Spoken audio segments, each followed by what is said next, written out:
Bonjour, aujourd'hui on va discuter du vélo de montagne. L'achat d'un vélo de montagne, c'est encore là aussi un achat relativement important pour la majorité des gens. Important parce que c'est une bonne somme d'argent et aussi il y a du choix sur le marché. Il y a du choix, il y a des catégories et il faut les démystifier. Sur le marché, vous avez 4 grandes catégories de vélos de montagne. Vélo de cross-country, vélo de trail, vélo enduro et vélo de descente. Le vélo de cross-country, c'est principalement aujourd'hui un vélo associé à la compétition. Le vélo trail, c'est un vélo pour monsieur, madame, tout le monde qui est utilisé autant pour descendre avec une plus grande facilité puis pouvoir grimper les côtes de façon aisante, avec un système de suspension qui vous donne des débattements plus grands. Le vélo enduro, c'est principalement un vélo qui se pédale aussi bien, mais qui est surtout fait pour pouvoir descendre des sentiers beaucoup plus techniques, beaucoup plus abrupts. On a besoin d'un débattement de suspension qui est beaucoup plus grand. Le vélo de descente downhill, en anglais, est vraiment un vélo de descente strictement. Aujourd'hui, on va discuter d'un vélo trail, la catégorie trail, qui est à peu près 75 à 80 des besoins de la majorité des gens. Le vélo trail, c'est un vélo qui a un débattement plus grand qu'un vélo de cross-country, qui a une plus grande facilité, qui a une grande facilité à pédaler dans les montées et qui va aussi vous donner une grande aisance dans les descentes.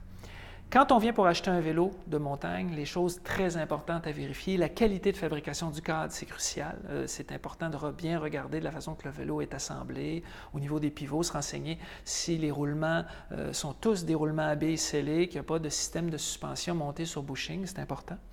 L'autre chose, les composantes, les périphériques, les freins à disque, hydrauliques, double, simple piston, c'est important de poser la question. Les systèmes de suspension sont critiques et très, très importants. Il y a différentes catégories de suspension, autant au niveau de la suspension arrière, suspension avant, avec des fonctions, des diamètres différents. Et en fonction de notre niveau de pratique, c'est important de valider la qualité de cette suspension-là.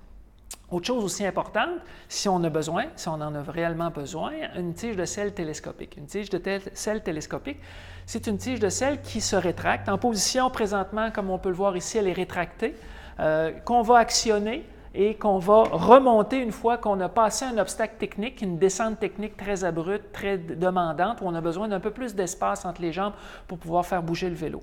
Quand on arrive en bas, on repositionne la tige de selle élevée et on continue à pédaler.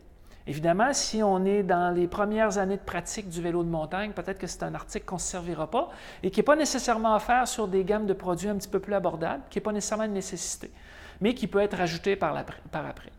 C'est important de valider que si on ne s'en sert pas, on paye pour rien, puis dans le bout de ligne, on n'a pas nécessairement un meilleur vélo pour ça. Si on en a réellement besoin, c'est un avantage technique notable. Aujourd'hui, il y a des vélos qui sont compatibles sur 2 diamètres de roues. Vous avez différents diamètres de roues à faire sur le marché, mais il y a 2 grandes formules qui sortent du marché présentement, les roues de 29 pouces et les roues de 27,5 pouces. 29 pouces, c'est une roue d'un diamètre de 29 pouces et un pneu, la plupart du temps, qui va tourner autour de 2,3, 2,35 pouces. Et quand on arrive dans un 27,5 plus, c'est un diamètre de roue de 27,5, mais avec un pneu plus gros, d'où la mention plus. 2,8 pouces, 3 pouces, ça peut varier. Ce qui est important de saisir, c'est que dans bien des cas, ces vélos-là peuvent être, on peut transférer les roues d'un modèle à l'autre et on peut, entre le 29 et le 27,5 plus, en fonction des différents parcours.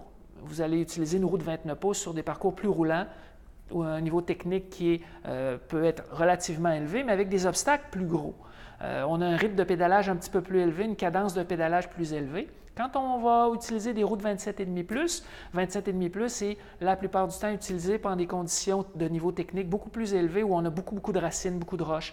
On va avoir des conditions très boueuses. Le 27,5 plus qui offre un pneu un peu plus gros avec un diamètre un petit peu plus, une circonférence de pneu beaucoup plus grande, une adhérence plus grande au sol, va vous donner une bien meilleure stabilité. Les gens pensent qu'un 27,5 plus avec un pneu plus gros offre une plus grande réticence au roulement, une plus grande résistance au roulement. Oui, si on roule sur un sentier forestier où on devrait normalement rouler avec des roues de 29 pouces, mais si on l'utilise dans des conditions techniques où on roule sur le dessus des racines, sur le dessus des roches, où on a peu d'adhérence, ce type de pneu-là va vous donner un maximum de traction, un maximum de stabilité, puis va vous permettre de passer de façon très agréable dans des zones techniques pour pouvoir monter des côtes où normalement vous auriez énormément de difficultés à obtenir une bonne traction. Ce qui est important dans le choix d'un vélo de montagne, de l'essayer. Il y a des journées démo. Ces journées démo-là vous permettent de pouvoir essayer le vélo de façon relativement convaincante et de pouvoir bien cerner le type de produit que vous avez besoin. Sur cela, je vous remercie beaucoup et bonne pratique.